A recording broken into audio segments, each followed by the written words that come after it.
Making hole. It means drilling into the earth to create a path from the surface to an underground reservoir of oil and gas. Making hole, a deceptively simple term for a less than simple process.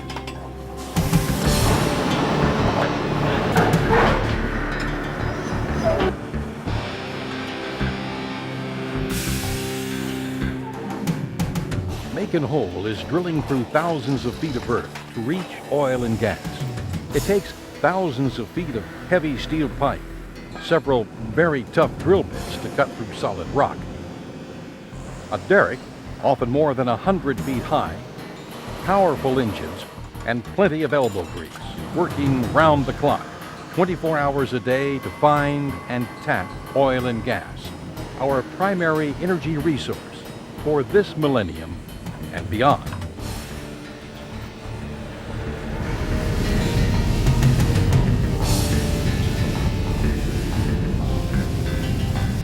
Making hole, finding and recovering oil and gas, is a treasure hunt, a scramble for a prize that takes place in unusual locales.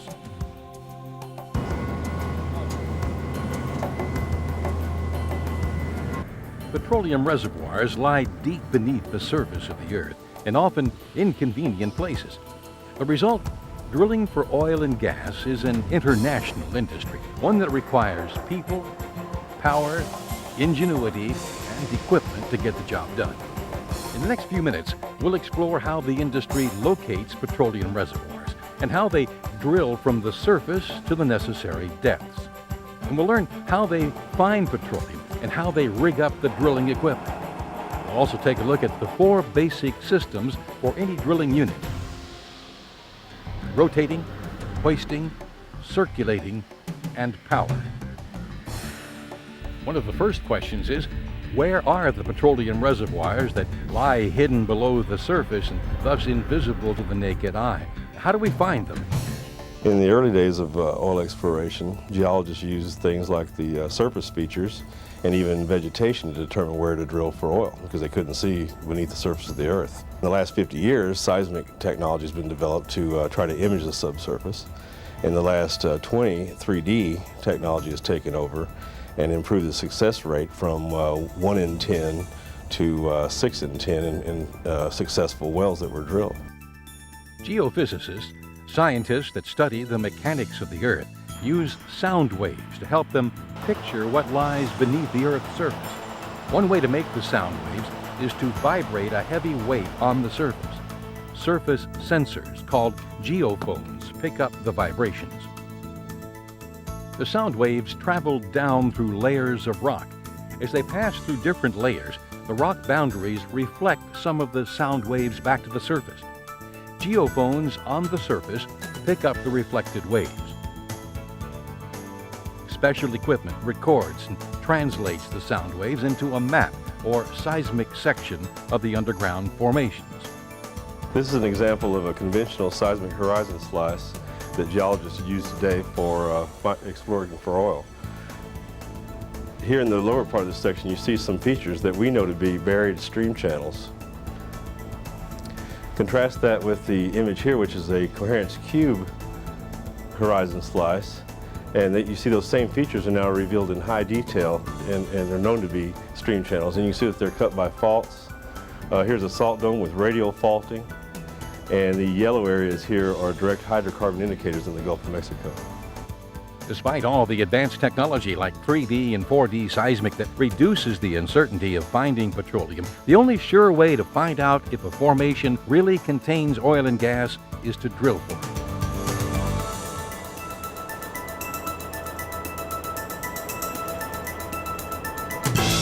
The site was basically just pasture land.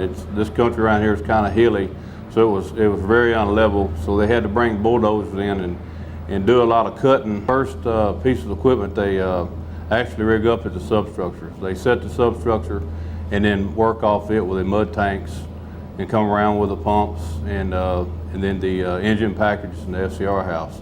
On a rig this size here, this is a 1,500 horsepower, but it's bigger than most 1,500 horsepower. It takes about 6 to 7 days to rig it down, move it, and rig it back up on like a 10 or 20 mile move. Rigging up, setting up all the drilling equipment on land begins with the contractor moving the equipment on trucks to the drilling site. At the site, the rig crew places all the equipment at its required position. Finally, they raise the mast and begin drilling. Offshore rig up's a different story. The Lafitte Pincay sits in the Gulf of Mexico, 25 miles from shore in 145 feet of water. It's a semi-submersible. Its hulls are submerged several feet below the waterline. Before they could drill here, they had to tow the rig to the site. We're sitting out here in about 25 miles offshore on about 145 foot of water. We were towed out here by 2 anchor handling boats. We ran anchors and we're being held here by 8 anchors. We're going to drill this location 15,000 feet and hopefully in about 90 days. This is a semi. We have a crew on here of 75 to 80 men. We work 14 on, 14 days off, 12 hours a day a shift.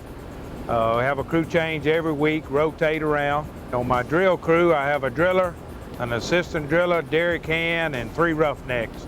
I have a 6-man roustabout crew with a crane operator that works the decks, backloading boats, any supplies, and the drill crew which does the drilling. This jackup rig was also towed to the drill site. Then crew members jacked the legs down to the ocean floor. They then jacked the hull up on the legs high enough to clear the tallest anticipated waves. This jackup, like all offshore rigs, serves as both a drilling unit and home to a lot of people, maybe as many as 75 or more. Jackups and semi-submersibles are just 2 kinds of offshore rigs. Oil companies use different types of offshore rigs depending on the depth of the water and the drilling conditions. Regardless of the type, however, besides the drilling equipment, they also contain a helicopter pad, docking facilities for floating vessels of all kinds to bring supplies and crews, waste treatment systems, escape vessels in case of emergency, and living quarters. An offshore rig is like a small city, complete unto itself, but with one critical difference. It's often extremely remote and must be equipped to handle any contingency. Regardless of locale, however, to drill or make hole, all rigs require the same basic systems. One is the rotating system that turns the drill stem and bit to literally make the hole. The second is the hoisting system that raises and lowers the drill stem and bit in and out of the hole. The third is the circulating system that pumps drilling fluid down the drill stem and back to the surface. And the fourth is the power system that makes everything work.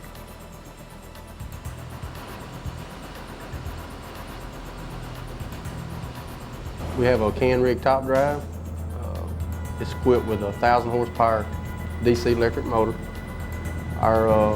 It's run off our electric SCR house, and it turns the drill string, which in turn turns collars and bits on the bottom.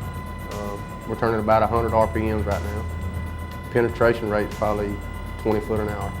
The type of bit we're using is a PDC bit, and we're turning it, which it in turn is cutting the rock. The rotating system is ingenious technology and is at the heart of the drilling process. The bit is the primary tool in this system. As the bit rotates, it cuts the rock to make hole. Drilling fluid, a carefully engineered liquid, passes down the drill stem and out special openings or jet nozzles in the bit. The jets of fluid clean the bottom of the hole by moving cuttings away from the bit. Drilling fluid then carries the cuttings to the surface. The drill stem rotates the bit, which in turn is rotated by one of 2 types of machines on the surface. Here's a rotary table and Kelly. The Kelly is a square or hexagonal 40-foot length of pipe that threads into the top of the drill stem. The flat sides of the Kelly split into a corresponding square or hexagonal opening in a drive bushing, which fits into the rotary table. As the rotary table turns, the drive bushing and Kelly turns, and thus the drill stem and bit. Above the Kelly is a device called the swivel. The swivel allows the Kelly to rotate and provides a passageway for the drilling fluid to flow from the surface to the bit below.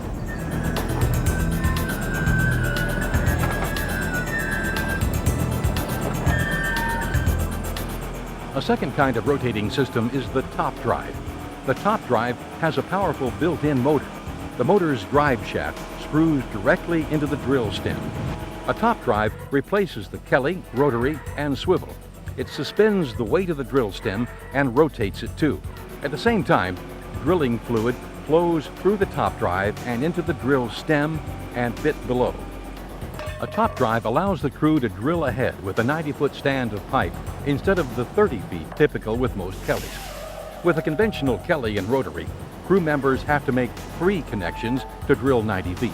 With a top drive, they have to make only 1 connection to drill the same distance.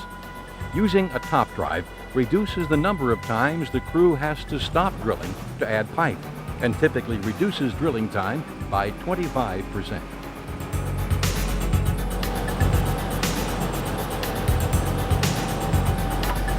Above either a top drive or a Kelly is a large hook and the rest of the hoisting system.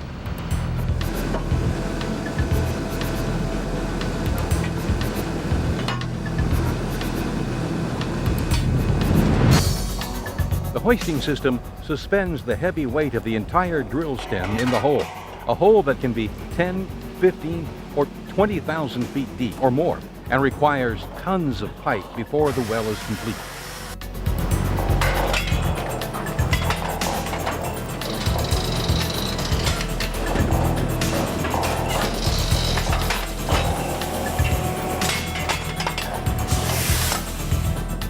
The drawworks is what picks everything up, slacks it off, whatever.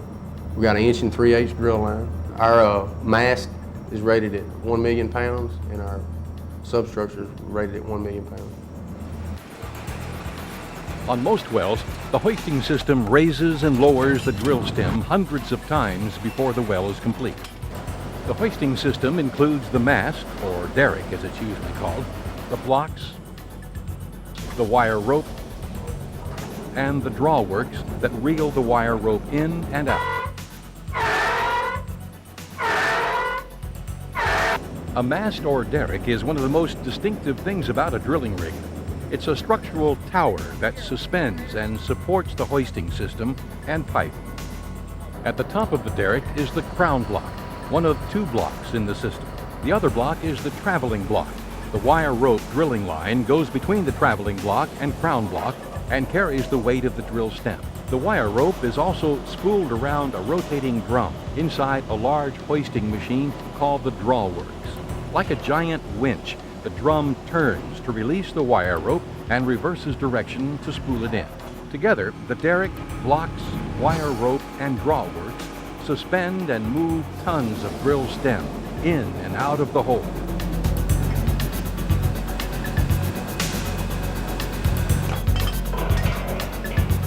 The mud, it brings the cuttings up to keep it clean around a bit. And the mud, like I say, it keeps it cool, keeps your bit cool. And with a PDC bit like we're drilling with now, you have to have a certain amount of gallons per minute for it to actually do what it's supposed to do. Drilling fluid, or mud as it's called, is mixed in steel tanks. The mud tanks can hold a lot of mud, up to 25,000 gallons, or 600 barrels on big rigs, and some hold even more. Once the mud is ready, it goes downhole. A heavy-duty mud pump moves the mud from the tanks to the swivel or top drive, down the drill stem and to the bit. When the mud exits the bit, it goes back to the surface, carrying the cuttings made by the bit. Once back to the surface, it flows over a shale shaker and through other pieces of equipment. The shaker and other equipment remove rock cuttings and sand from the mud. Then the clean mud goes back down the hole again to be used over and over. All in all, it's a very efficient system and is absolutely essential to rotary drilling because the mud brings the bit cuttings to the surface. What does it take to run all the equipment on a rig? What power drives the rotating, hoisting, and circulating systems? Rig power comes from internal combustion engines.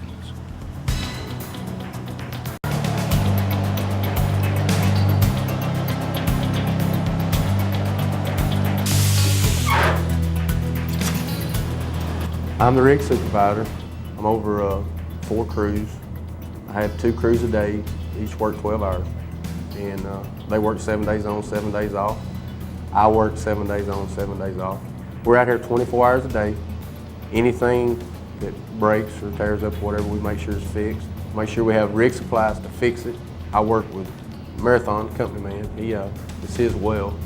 He tells me what he wants done, what he wants, weight on the bit, pump pressure, gallons per minute, how many hours he wants to run the bit.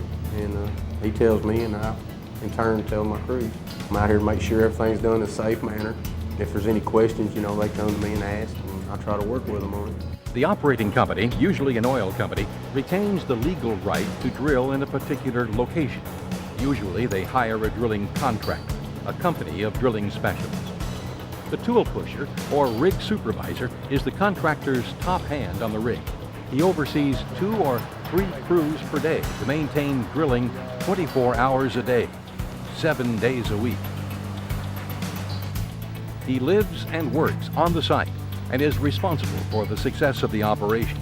As such, he's available to the crew at any time, as well as to any of the subcontractors that may be hired for specific jobs.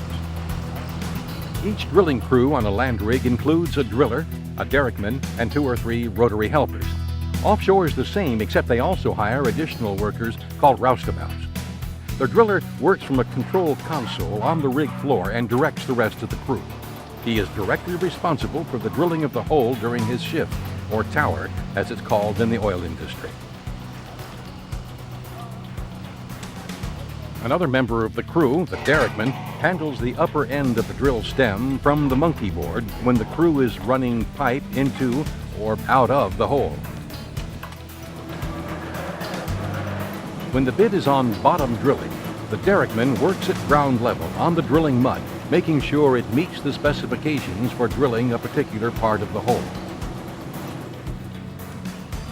Depending on the size of the rig, its equipment, and other factors, a drilling contractor usually hires 2 or 3 other crew members called rotary helpers or roughnecks for each tower. The rotary helpers handle the lower part of the pipe when they're tripping in and out of the hole. When the bit's on bottom and drilling, the roughnecks help maintain the rig, repair it, and keep it clean and painted. And offshore, 5 or 6 roustabouts load and unload equipment and maintain the rig. Drilling a well can bring surprises. To keep people safe, emergency procedure drills are a part of every crew member's life.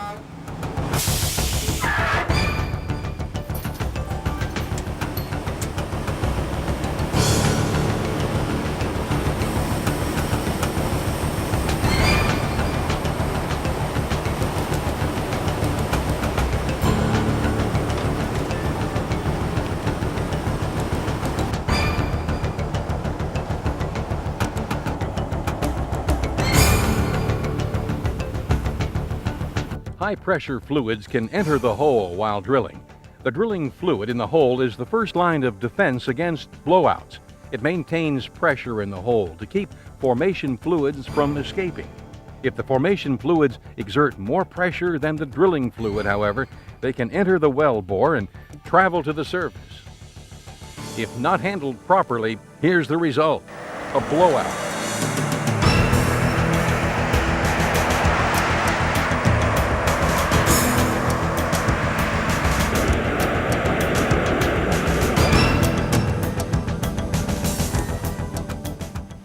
Avoid this, high-tech equipment and personnel constantly monitor what's happening downhole. They work together to make sure the crew handles the situation in a safe and effective manner. Offshore, where the rigs are on the water, emergency procedures also include drills for abandoning the rig if necessary. But because crews are so well trained, their safety record is outstanding.